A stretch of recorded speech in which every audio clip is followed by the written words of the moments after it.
אז עונת האירועים כבר כאן, והחלטנו להכין לכם הפעם מתכון מיוחד לתקופה הזו. היי, אני דורית יוסף, ואני אכין לכם את המתכון הזה שנציג אותו היום. מה נזדקק? נצטרך חמאת שיה, מיקה מנצנצת, אוקסיד חום וריח לפי הבחירה שלנו. בואו נתחיל.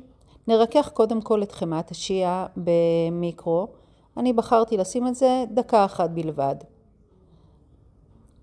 החמאה עכשיו מספיק רכה כדי לעבוד איתה, היא לא נמסה ולא שקופה, היא מספיק רכה, ונתחיל לערבב את זה כדי לרכך אותה כך שהיא תוכל לתפוס את כל החומרים האחרים שאנחנו רוצים להכניס פנימה.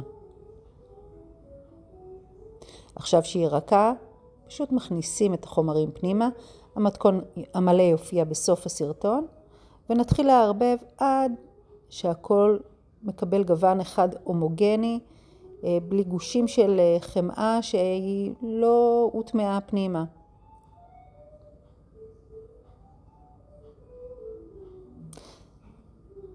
מיישרים קצת, מסדרים את זה שזה ייראה טוב, ולמעשה זה הכל.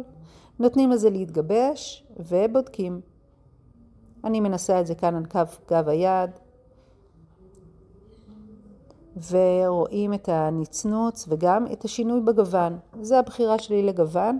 אפשר כמובן להקהות או להבהיר בהתאם לגוון האור. מנסים את זה בגוונים שונים, אנשים שונים, ורואים איך זה נטמע באור יפה ונותן גוון יפה ושזוף. וכן, גם על הפנים אפשר. אפשר להשתמש בזה כהצללה או כשימר, אם אנחנו רוצים קצת זוהר לפנים. אז זה הכל למעשה.